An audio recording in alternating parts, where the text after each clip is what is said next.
Hace exactamente un año, yo no podía decir ni hola en español sin sentir vergüenza. 30 días después, tuve una conversación de 40 minutos con una persona que no hablaba ni una sola palabra de mi idioma. No usé aplicaciones mágicas. No gasté miles de dólares en clases privadas. Y, lo más importante, fracasé muchas veces antes de lograrlo.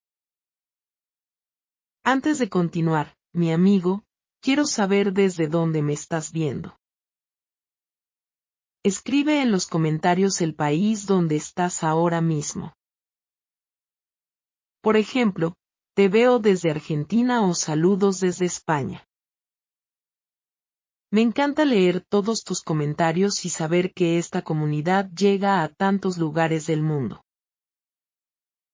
Muy bien, empecemos desde el principio. Y cuando digo el principio, me refiero al momento exacto en que tomé la decisión de aprender español.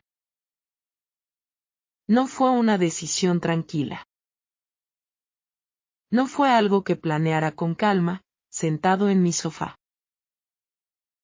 Fue una decisión que tomé en un momento de crisis, con el corazón acelerado y las manos temblando un poco. Pero voy a llegar a eso en unos minutos. Primero necesito que entiendas quién era yo antes de comenzar este proceso.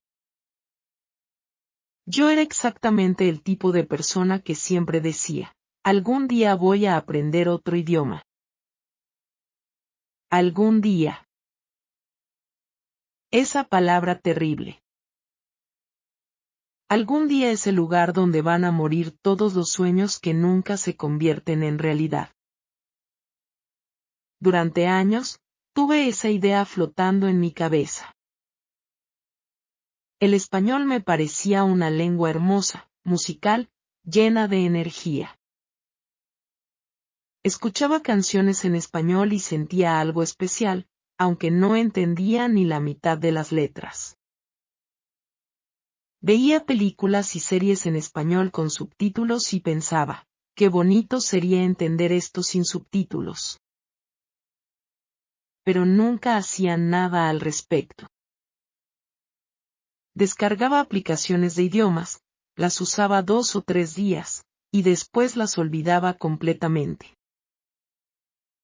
Compraba libros de gramática que acababan cubiertos de polvo en mi estantería. Buscaba cursos en internet, veía la primera lección, y después, nada.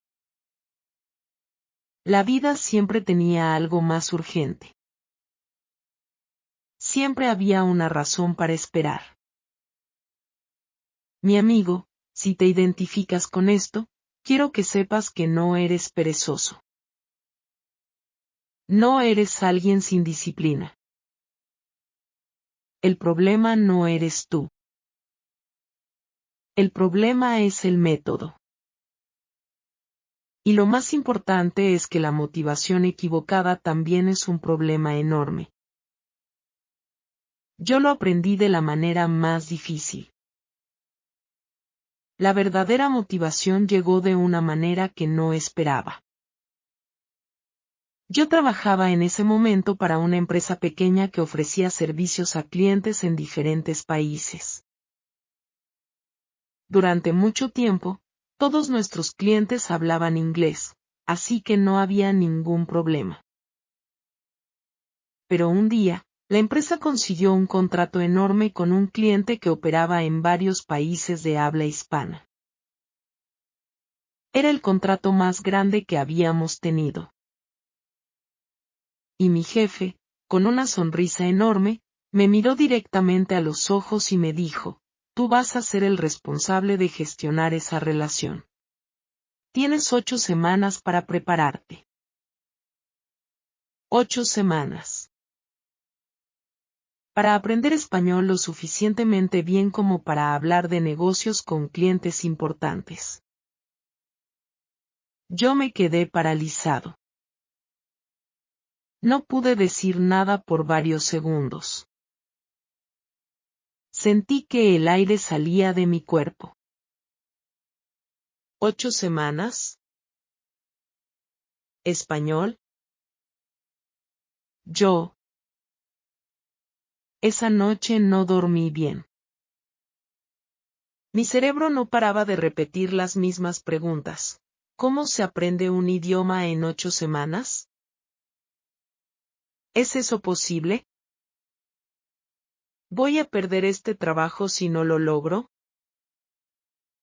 Y la peor pregunta de todas, ¿por qué no empecé antes?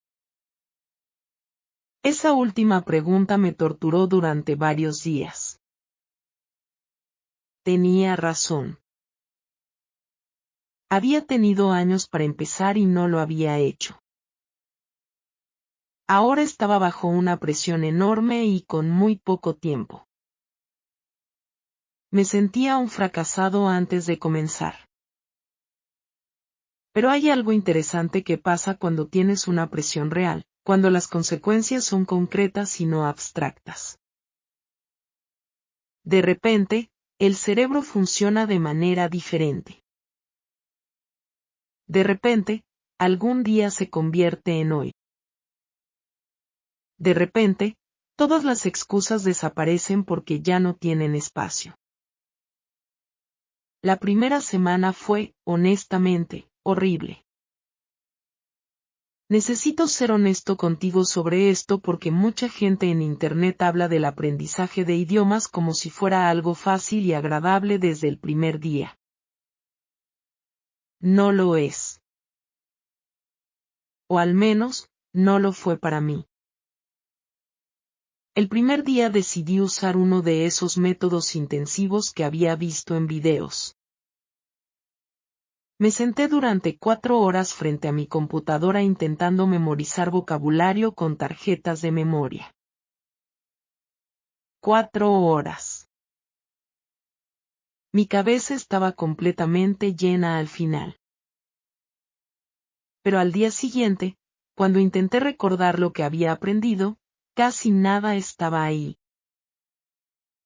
Era como intentar llenar un balde con un agujero en el fondo. Me frustré muchísimo. ¿Qué estaba haciendo mal? ¿Por qué el vocabulario no se quedaba en mi cabeza? El problema, como entendí después, era que estaba aprendiendo palabras sin contexto. Palabras sueltas, sin vida, sin historia, sin conexión con nada real. El cerebro humano no fue diseñado para memorizar listas. Fue diseñado para recordar historias, emociones, situaciones. Las palabras que aprendemos en un momento emocional o en un contexto específico se quedan para siempre. Las palabras que memorizamos de una lista desaparecen en horas. Así que cambié completamente mi estrategia al tercer día. En lugar de listas de vocabulario, empecé a consumir contenido en español. Pero no cualquier contenido. Contenido que fuera interesante para mí personalmente. Esto es crucial, mi amigo. Si el contenido te aburre, tu cerebro va a rechazarlo. Si el contenido te interesa, tu cerebro va a trabajar mucho más duro para entenderlo. Yo empecé con programas de audio diseñados para principiantes. Había uno en particular que me encantó porque el narrador hablaba muy despacio y repetía las frases clave varias veces. Al principio entendía quizás el 20%. Era frustrante. Pero escuché el mismo episodio 4 veces seguidas. La segunda vez entendí un poco más. La tercera vez, más todavía. La cuarta vez, entendía casi todo. Esa experiencia cambió algo en mi manera de pensar sobre el aprendizaje. Me di cuenta de que la repetición no es aburrida. La repetición es el motor del aprendizaje. Pero tiene que ser repetición con atención, no repetición mecánica. Después de esos programas de audio, empecé a ver videos cortos en español sobre temas que me interesaban. Tecnología, principalmente. Y algo mágico empezó a pasar. Empecé a reconocer palabras que había escuchado en los programas de audio. Empecé a ver patrones. El cerebro humano es extraordinario para encontrar patrones, pero necesita suficiente exposición para empezar a verlos. Al final de la primera semana, podía entender frases simples. No podía hablar todavía, pero podía entender. Y eso fue suficiente para darme un poco de esperanza. La segunda semana fue cuando encontré mi primer conflicto real. No un conflicto académico, sino un conflicto humano. Un conflicto que me enseñó más sobre el idioma que cualquier libro de gramática. Había encontrado en Internet un grupo de personas que practicaban idiomas juntos. El concepto era simple: tú hablas en el idioma que estás aprendiendo, y la otra persona habla en el idioma que ella está aprendiendo. Un intercambio. Perfecto en teoría. Me conecté con una persona que quería practicar inglés y que hablaba español como lengua nativa. Los primeros minutos de nuestra conversación fueron desastrosos. No hay otra palabra. Yo intentaba decir frases simples y me equivocaba en casi todo. Me confundía con los géneros de las palabras. Usaba el tiempo verbal equivocado. A veces me quedaba completamente en silencio porque simplemente no sabía cómo decir lo que quería decir. La persona del otro lado era paciente, pero yo podía notar su confusión. Después de 20 minutos, terminamos la conversación. Yo me sentí terrible, completamente ridículo. Me pregunté si realmente era posible para mí aprender este idioma.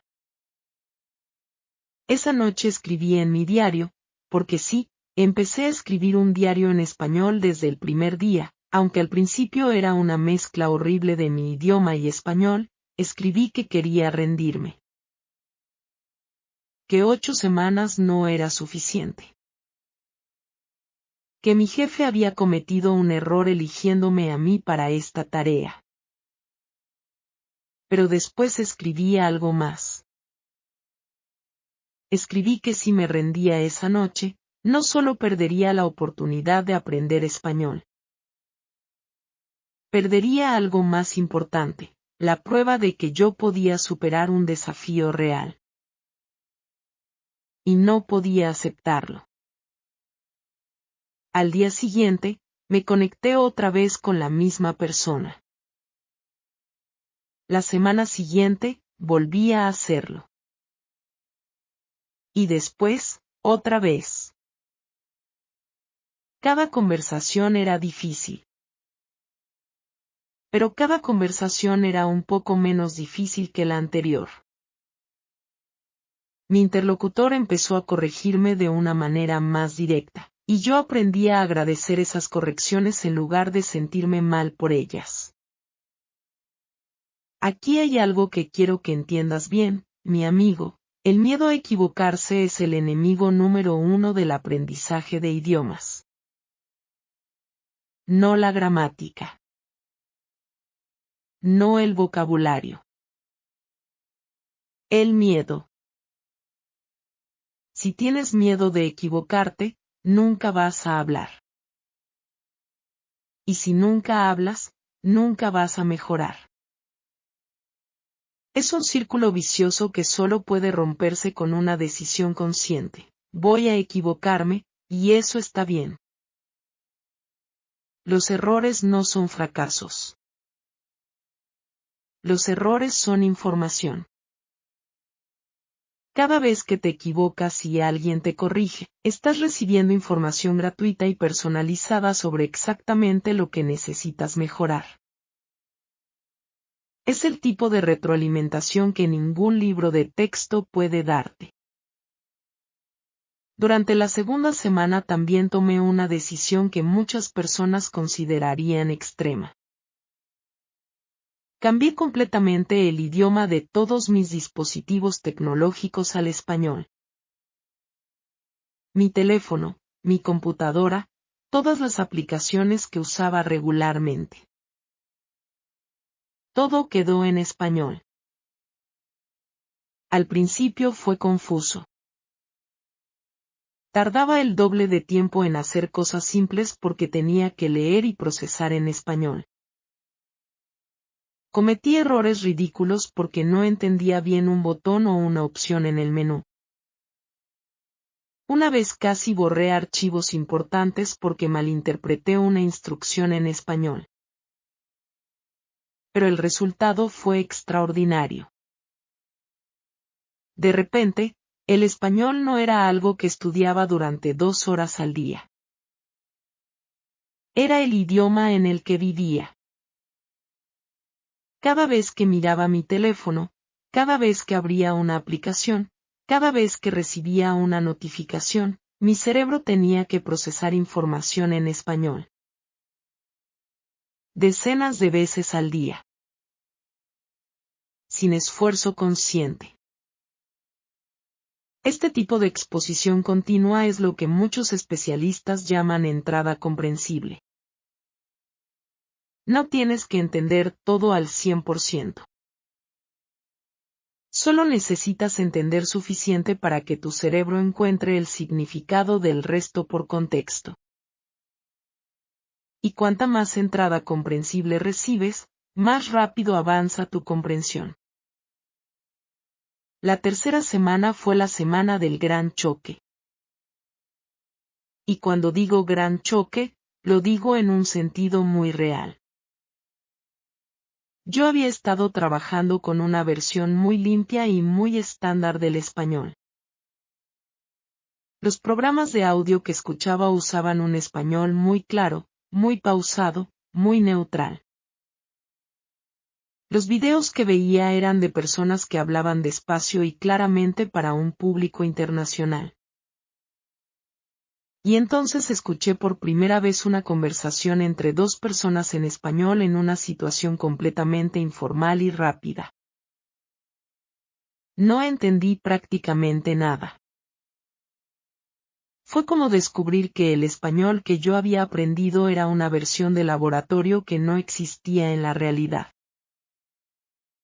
La velocidad era totalmente distinta. Las palabras se comían unas a otras. Había expresiones que no estaban en ninguno de mis materiales de estudio. Había acentos y variaciones que me resultaban completamente desconocidas. Me senté ahí, escuchando, completamente perdido, y pensé, ¿cuánto tiempo he perdido estudiando algo que no es el español real? Fue un momento de crisis. Pero también fue el momento más importante de todo mi proceso de aprendizaje.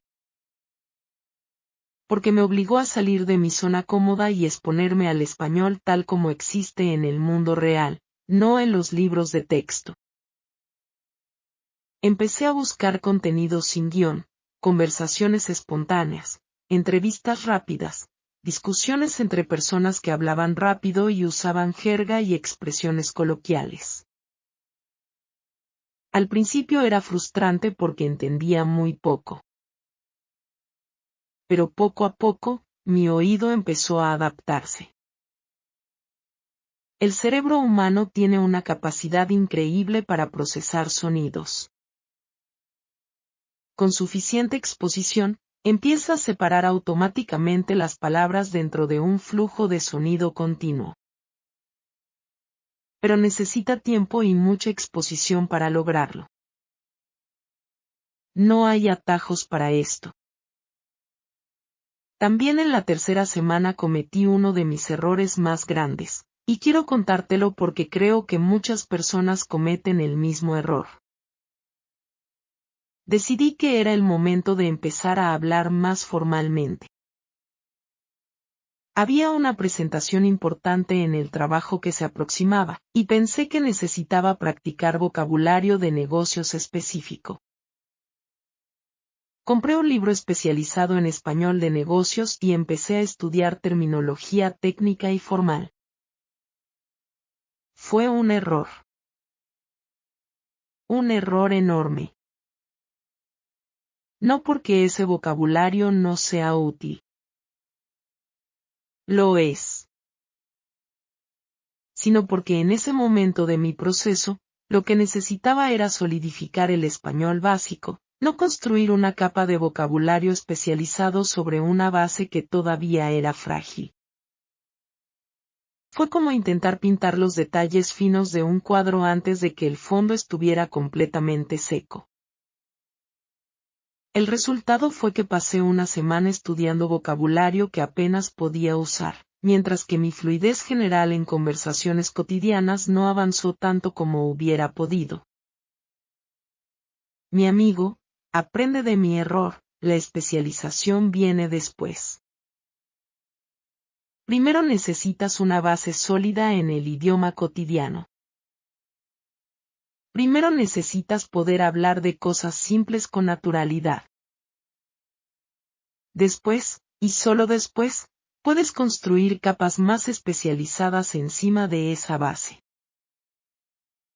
La cuarta semana fue la semana más intensa de todas. Y también la semana en que casi todo se derrumbó. Faltaban 2 semanas para mi primera reunión importante con los nuevos clientes. Mi jefe me había organizado una llamada de prueba para evaluar mi progreso. Una llamada en la que yo tenía que demostrar que podía comunicarme efectivamente en español sobre temas de trabajo. La noche antes de esa llamada de prueba, no dormí. Literalmente no dormí. Me quedé despierto repasando frases, practicando en voz alta, leyendo notas, imaginando todos los posibles escenarios de la conversación. Cada vez que cerraba los ojos, mi cerebro empezaba a inventar situaciones en las que yo me quedaba en blanco en medio de la llamada, en las que decía algo completamente incorrecto, en las que los clientes perdían la confianza en nuestra empresa por mi culpa. A las 3 de la madrugada, abrí mi diario y escribí algo que todavía recuerdo con mucha claridad: si mañana fallo, que sea porque el desafío era genuinamente difícil, no porque no me preparé. Ya me preparé. Ya hice lo que pude. Ahora solo queda hacerlo. Eso me calmó un poco. No completamente. Pero un poco. La llamada de prueba llegó. Eran 15 minutos. Mi jefe estaba en la misma sala, observando. Había otra persona bilingüe en la llamada que iba a evaluar mi español de manera objetiva. Los primeros 2 minutos fueron los peores. Mi mente estaba en blanco. Las palabras que había practicado toda la noche habían desaparecido completamente. Empecé con una introducción simple: buenos días, mi nombre es, y desde ahí algo cambió. El pánico no desapareció, pero retrocedió lo suficiente para que pudiera funcionar. Hablé durante 15 minutos en español. No perfectamente. Cometí errores. A veces buscaba palabras que no encontraba y tenía que reformular la frase. Pero me comuniqué. La persona bilingüe en la llamada entendió lo que yo quería decir. y al final, sonrió y me dijo, en español, que mi nivel era mejor de lo que esperaba para alguien que había empezado hacía menos de 4 semanas. Mi jefe, que también había estado nervioso, exhaló con alivio. Después de la llamada me dijo, no fue perfecto, pero fue suficiente. Continúa así. Esas palabras, no fue perfecto, pero fue suficiente, se convirtieron en mi frase guía para las semanas siguientes. Porque esa es la verdad sobre el aprendizaje de un idioma en condiciones reales. No tienes que ser perfecto. Tienes que ser suficientemente bueno para comunicarte. Y suficientemente bueno llega mucho antes de lo que crees, si te expones de la manera correcta. Pero entonces llegó el verdadero conflicto. Y cuando digo el verdadero conflicto, no me refiero a una llamada difícil o a un vocabulario que no conocía. Me refiero a algo mucho más personal. A finales de la 4ª semana, alguien que yo respetaba mucho me dijo algo que me destrozó. Un colega de trabajo, alguien con quien había trabajado durante años y cuya opinión valoraba, me llamó aparte un día y me dijo, con una sonrisa que no era del todo amistosa, están apostando a que vas a arruinar ese contrato. Todos en la oficina piensan que debería ser otra persona la que maneje esa cuenta.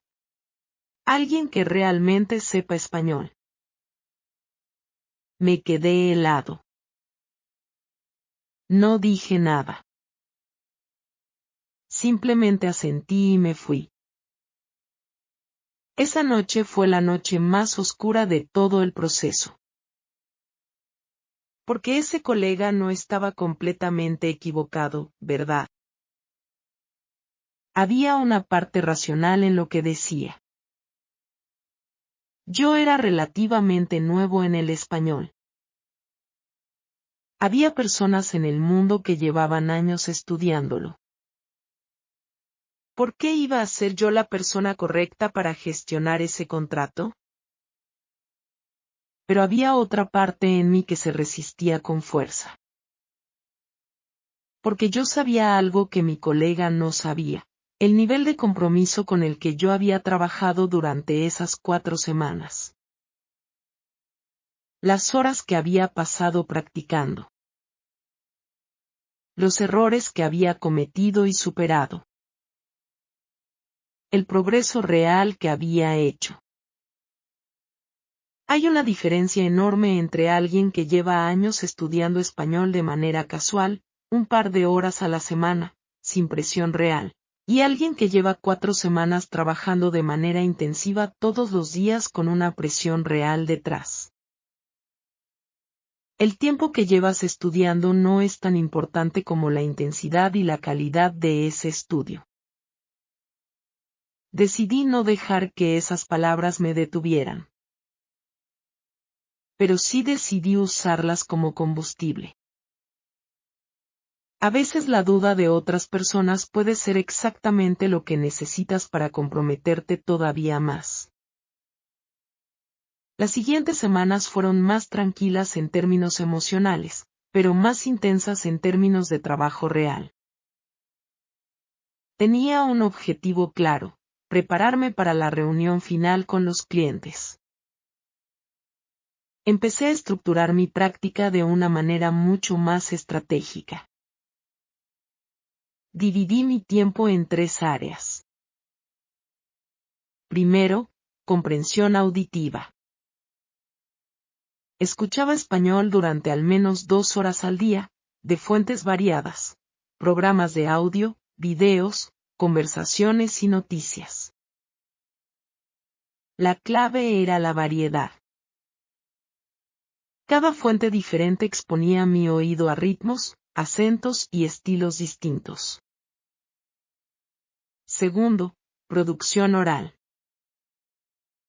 Hablaba en voz alta durante al menos 1 hora al día. Hablaba solo, lo cual puede parecer un poco raro, pero es extraordinariamente efectivo. Describía lo que estaba haciendo en español. Imaginaba conversaciones y las representaba en voz alta. Grababa mi propia voz y me escuchaba después, identificando errores. Tercero, escritura. Continuaba mi diario en español todos los días. Pero además, empecé a escribir correos electrónicos de práctica, pequeños ensayos, descripciones de situaciones. La escritura es diferente a la conversación, pero complementaria. Te da tiempo para pensar, para construir frases con cuidado, para notar tus propios errores de una manera que en la conversación no siempre puedes hacer. Durante este periodo también descubrí algo sobre mi propia manera de aprender que cambió completamente mi estrategia. Yo soy una persona que aprende mejor a través de las emociones. Las cosas que me emocionan, me movilizan, me afectan personalmente, se quedan en mi memoria de manera mucho más profunda que las cosas que aprendo de manera neutral. Así que empecé a buscar contenido en español que me moviera emocionalmente. Historias de personas que habían superado situaciones difíciles. Documentales sobre temas que me apasionaban. Entrevistas con personas que admiro. El resultado fue que empecé a recordar el vocabulario y las estructuras gramaticales de estos contenidos de manera casi automática, sin esfuerzo consciente de memorización. Mi amigo, esto es algo que nadie te va a enseñar en un libro de texto. El componente emocional del aprendizaje es tan importante como el componente intelectual. Si aprendes algo nuevo en un momento de emoción, alegría, tristeza, sorpresa o entusiasmo, ese conocimiento se consolida de manera mucho más profunda en tu memoria. Usa esto a tu favor.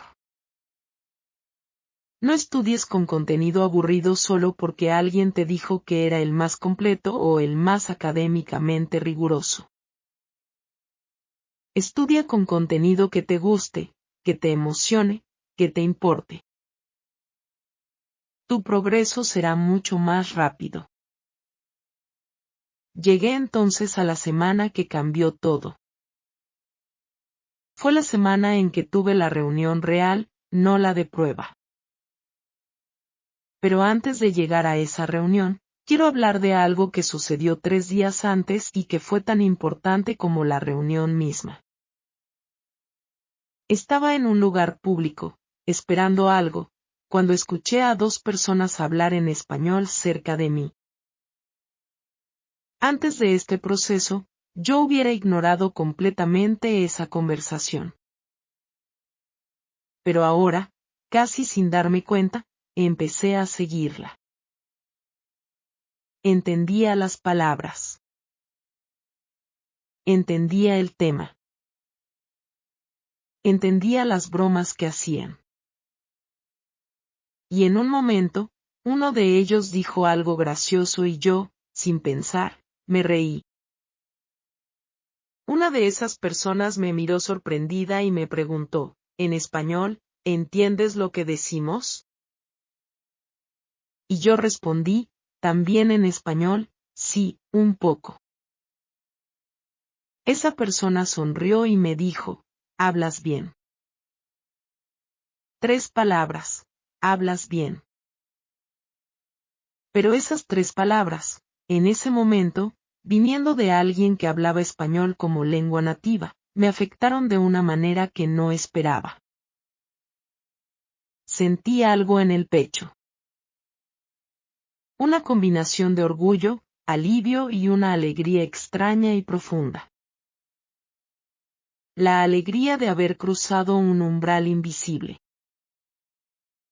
Porque hay un umbral en el aprendizaje de un idioma que es muy difícil de describir pero muy fácil de reconocer cuando lo cruzas. Es el momento en que el idioma deja de sentirse como una tarea y empieza a sentirse como una herramienta real. Una herramienta que puedes usar para conectar con personas que de otra manera estarían completamente inaccesibles para ti. Eso es lo que el español me dio ese día: acceso.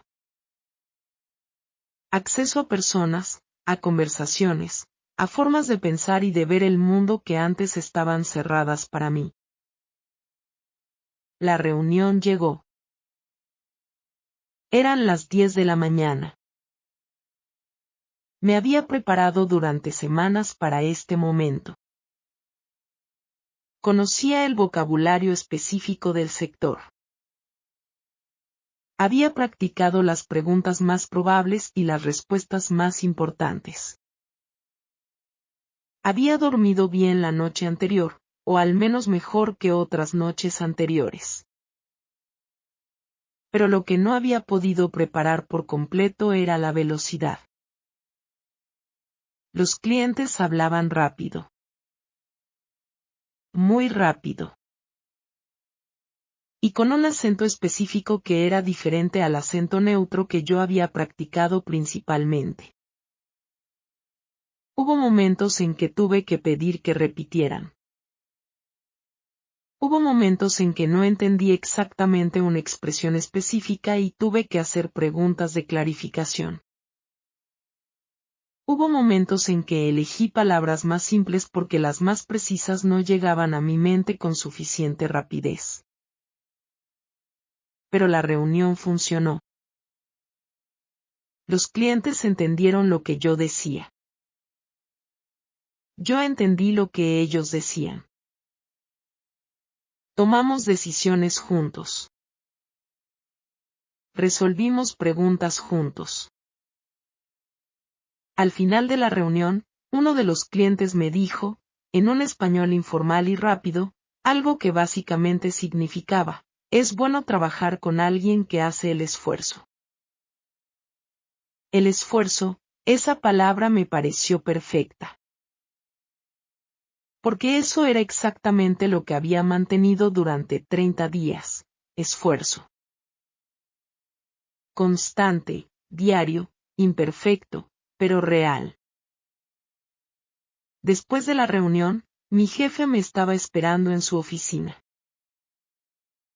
Entré preparado para cualquier cosa. Pero su primera frase fue: ¿cómo crees que fue? Le dije la verdad, no fue perfecto. Pero funcionó. Y él respondió: eso es exactamente lo que necesitaba escuchar. Porque me dice que sabes evaluar tu propio desempeño de manera honesta. Eso vale más que la perfección. Ese momento con mi jefe fue inesperado. Yo esperaba un elogio simple o una crítica constructiva. No esperaba esa reflexión sobre la importancia de la honestidad con uno mismo. Pero tenía razón. Una de las cosas más valiosas que había aprendido durante esos 30 días no era solo vocabulario ni gramática. Era la capacidad de evaluar mi propio progreso de manera objetiva, sin exagerar mis logros pero sin tampoco minimizarlos. Ahora, mi amigo, quiero hablar de las cosas concretas que sí funcionaron. Porque sé que has estado esperando esa parte. Y quiero ser muy específico, no vago. Nada de ponte al idioma todo lo que puedas sin más explicación. Voy a darte los métodos exactos que usé. El primero y más importante fue lo que yo llamo inmersión dirigida. No es simplemente escuchar o ver cosas en español de manera pasiva. Es elegir contenido que esté ligeramente por encima de tu nivel actual, no tan difícil que sea incomprensible, pero tampoco tan fácil que no te enseñen nada nuevo. El nivel adecuado de desafío es lo que activa el aprendizaje. ¿Cómo encuentras ese nivel? Es simple. Si entiendes menos del 50% de lo que escuchas o lees, el contenido es demasiado difícil para ese momento. Si entiendes más del 90%, es demasiado fácil. El rango ideal es entre el 70 y el 85% de comprensión. En ese rango, tu cerebro trabaja para llenar los huecos y aprende activamente. El segundo método fue la conversación deliberada, no la conversación casual. Hay una diferencia enorme. La conversación casual es agradable, pero no siempre maximiza el aprendizaje. La conversación deliberada tiene objetivos específicos. Antes de cada sesión de práctica oral, yo me fijaba un objetivo. Hoy voy a practicar específicamente el uso del pretérito imperfecto. O hoy voy a intentar usar al menos 5 palabras nuevas que aprendí esta semana. O hoy voy a practicar cómo hacer preguntas abiertas. Cuando tienes un objetivo específico, tu atención se concentra de manera diferente. Y la atención concentrada es lo que transforma la práctica en aprendizaje real. El tercer método fue la escritura reflexiva. Mi diario en español no era solo un ejercicio de escritura. Era también un registro de mi propio pensamiento. Escribir en un idioma extranjero te obliga a simplificar tus pensamientos, a buscar las palabras que necesitas, a construir estructuras que sean correctas. Y esa simplificación forzada tiene un efecto secundario interesante. Te hace pensar con más claridad, no solo en el idioma que estás aprendiendo, sino también en general. El cuarto método fue algo que llamo repetición espaciada emocional. Esto es diferente de la repetición espaciada tradicional, que consiste básicamente en revisar material en intervalos calculados para maximizar la retención. La repetición espaciada emocional añade un componente. Cada vez que revisas material, lo conectas con una emoción o una historia. En lugar de simplemente revisar una tarjeta que dice tristeza, recuerdo una historia específica en la que escuché esa palabra. Recuerdo el contexto, la emoción, la situación. Eso hace que la revisión sea mucho más efectiva. El quinto método fue la pronunciación activa, no la pronunciación pasiva. Mucha gente cree que la pronunciación mejora simplemente escuchando. No es completamente falso, pero es incompleto. La pronunciación mejora cuando escuchas y cuando intentas reproducir activamente lo que escuchas. Grababa mi propia voz, la comparaba con los hablantes nativos que escuchaba, identificaba las diferencias, y ajustaba. Este proceso es incómodo al principio porque escucharte a ti mismo siempre resulta un poco extraño. Pero es extremadamente efectivo. Ahora quiero hablar de los errores más comunes que veo en personas que intentan aprender español, o cualquier idioma, y que no avanzan al ritmo que esperan. El primero es lo que yo llamo el error de la perfección. Muchas personas esperan a sentirse listos para hablar. Esperan a tener un nivel suficientemente bueno para atreverse a conversar. Pero ese momento nunca llega si no empiezas a hablar antes de estar listo. La fluidez no llega antes de hablar. Llega a través de hablar. El segundo error es estudiar gramática de manera aislada. La gramática es importante, pero solo cuando se aprende en contexto, cuando se ve en acción en frases reales, cuando se usa en conversaciones reales. Estudiar reglas gramaticales en abstracto y esperar que eso se traduzca en fluidez es como estudiar las reglas del fútbol sin tocar nunca un balón y esperar poder jugar bien. El tercer error es buscar la traducción de cada palabra desconocida. Este instinto es completamente comprensible. Pero es un hábito que frena el desarrollo de una habilidad fundamental: deducir el significado por contexto. Tu cerebro tiene que aprender a funcionar dentro del idioma, no a traducir constantemente desde tu idioma nativo. Cada vez que traduces, interrumpes ese proceso. Aprende a tolerar la incertidumbre. Aprende a seguir leyendo o escuchando aunque no entiendas cada palabra. La mayoría de las veces, el contexto te dará la pista necesaria. El cuarto error es la inconsistencia. No hay nada que sabotee el aprendizaje de un idioma más rápido que estudiar 3 horas el lunes y no volver a practicar hasta el jueves. El cerebro necesita exposición regular para consolidar el aprendizaje. 30 minutos todos los días son infinitamente más efectivos que 4 horas 2 veces a la semana. La regularidad es más importante que la intensidad. El quinto error, y este es especialmente común entre personas adultas, es tener miedo de parecer tonto.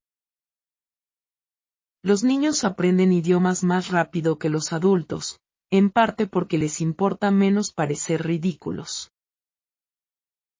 Dicen palabras incorrectas, inventan frases que no tienen sentido, y se ríen de sus propios errores. Los adultos, en cambio, tienen un ego que proteger. Tienen miedo de la vergüenza. Y ese miedo les hace callarse exactamente cuando más necesitan practicar. Déjame decirte algo, mi amigo, la persona que escucha a un extranjero hablar su idioma imperfectamente, en la gran mayoría de los casos, no está pensando que ridículo. Está pensando que valiente o simplemente que interesante. Nadie espera perfección de alguien que está aprendiendo.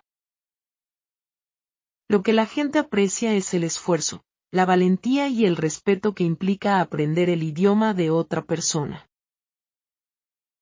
Quiero hablar ahora de algo que rara vez se menciona en las discusiones sobre el aprendizaje de idiomas: el componente de identidad. Cuando aprendes un idioma nuevo, no solo estás añadiendo una habilidad. Estás ampliando tu identidad. Estás creando una nueva versión de ti mismo que puede existir en un contexto lingüístico diferente. Y eso puede ser, al principio, desconcertante. Yo me di cuenta de que en español me expresaba de manera ligeramente diferente a cómo me expresaba en mi idioma nativo. No completamente diferente. Pero había matices. Había cosas que resultaba más natural decir en español que en mi idioma nativo, y viceversa. Había aspectos de mi personalidad que emergían de manera diferente dependiendo del idioma que usaba. Esto no es extraño. Es normal. Diferentes idiomas no son solo sistemas diferentes de codificar los mismos pensamientos. Son maneras diferentes de pensar. Diferentes idiomas tienen diferentes estructuras, diferentes ritmos, diferentes maneras de organizar la realidad en palabras. Y cuando adoptas un idioma nuevo, adoptas también, en cierta medida, una manera diferente de ver y de organizar el mundo. Esta es una de las cosas más hermosas y más subestimadas del aprendizaje de idiomas. No solo te comunicas con más personas. Piensas de manera más rica, más flexible, más abierta. En las semanas que siguieron a esa primera reunión importante, continué practicando y mejorando. El contrato fue un éxito. El colega que había apostado en mi contra no volvió a mencionar el tema. Mi jefe me asignó más responsabilidades relacionadas con esos clientes, lo cual significó más práctica, más conversaciones y más oportunidades de mejorar. Pero lo que más me sorprendió fue lo que pasó después, fuera del contexto del trabajo. Empecé a notar el español en todas partes. En la música que escuchaba, en las películas que veía y en las conversaciones que oía en la calle. Y cada vez que lo notaba, sentía algo que solo puedo describir como reconocimiento. Como ver a alguien conocido en un lugar inesperado. El español se había convertido en algo familiar, en algo que me pertenecía de alguna manera. Eso es lo que nadie te dice sobre aprender un idioma nuevo, en algún punto, sin que te des cuenta exactamente cuándo, el idioma pasa de ser algo ajeno a ser algo tuyo. Y ese momento es extraordinario. También descubrí, con el tiempo, que el español me había abierto puertas a contenido cultural que antes era completamente invisible para mí. Libros, películas, música, programas de audio, conversaciones, perspectivas sobre el mundo que existían en español y a las que ahora podía acceder directamente, sin filtros, sin traducciones que siempre pierden algo. El mundo se hizo más grande. Esa es la frase más simple y más precisa que puedo usar para describir lo que aprender español me dio. Ahora quiero hablar de algo práctico y concreto, como estructurar un plan de 30 días si tú quieres empezar a aprender español ahora mismo. Los primeros 10 días deberían estar enfocados casi exclusivamente en comprensión. Escucha tanto español como sea posible. No te preocupes por hablar todavía. No te preocupes por entender todo. Solo ponte. Busca programas de audio para principiantes, videos cortos con subtítulos en español y canciones con letras que puedas seguir. El objetivo de estos 10 días no es aprender mucho vocabulario específico. El objetivo es acostumbrar tu oído al ritmo, a los sonidos, a la música del idioma. También en estos primeros 10 días, cambia el idioma de al menos un dispositivo tecnológico al español. Empieza con el más simple, quizás una aplicación que uses regularmente. Observa cómo tu cerebro empieza a procesar esas palabras en contexto, sin esfuerzo consciente. Del día 11 al 20, añade el componente de producción. Empieza a hablar.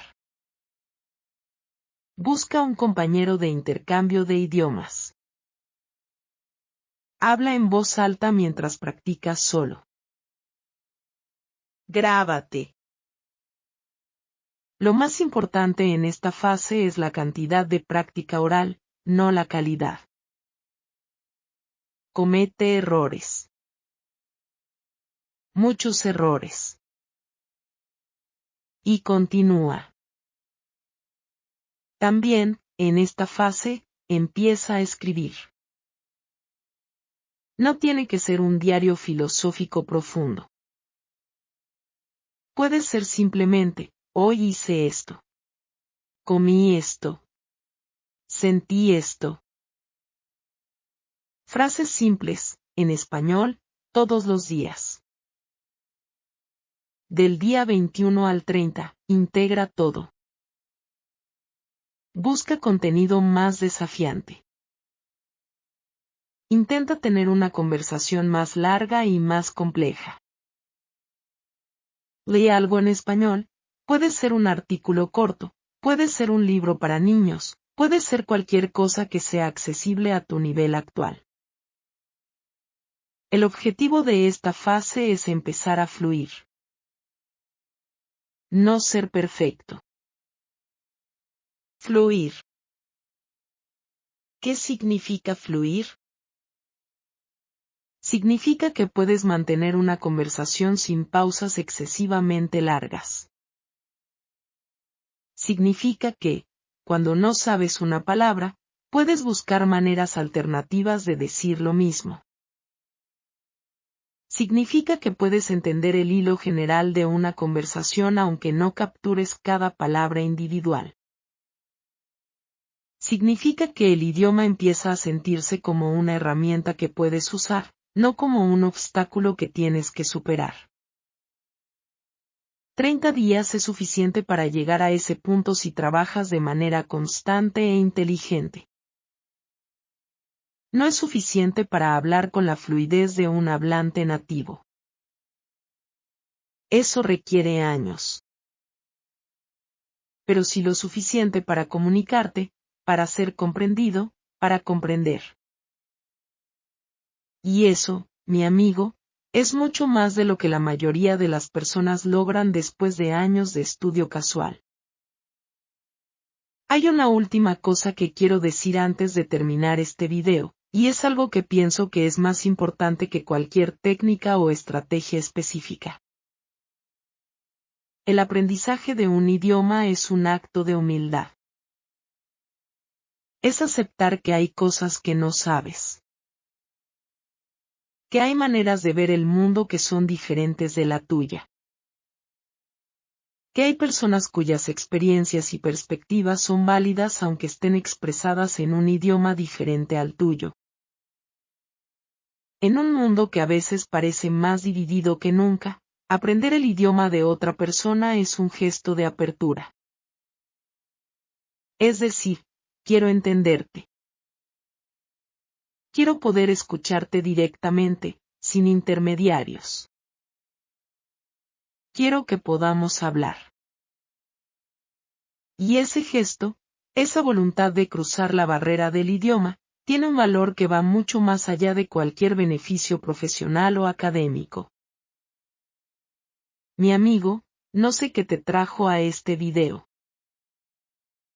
Quizás tienes una razón profesional para aprender español. Quizás tienes una razón personal.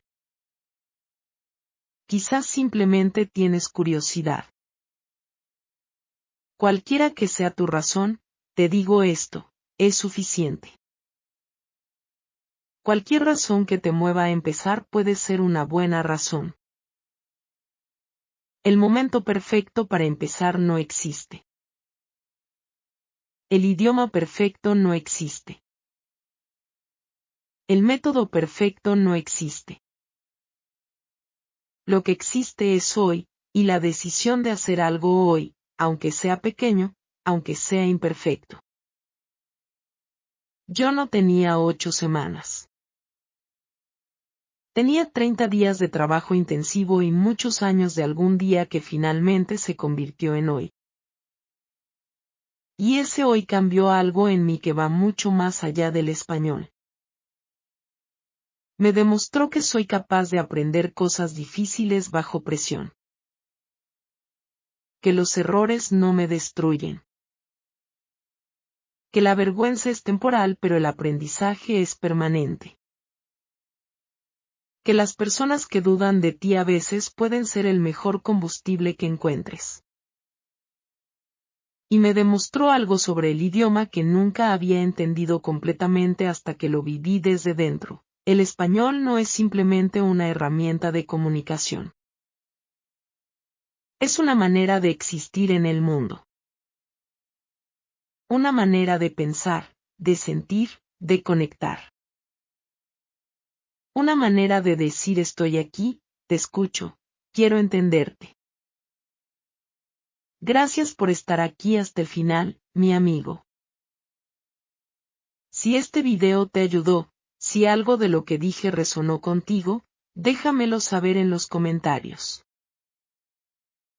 Y si ya estás aprendiendo español o cualquier otro idioma, Cuéntame, ¿cuál es el mayor obstáculo que estás enfrentando en este momento? Me encanta leer tus respuestas y responder personalmente cuando puedo. Nos vemos en el próximo video. Hasta pronto.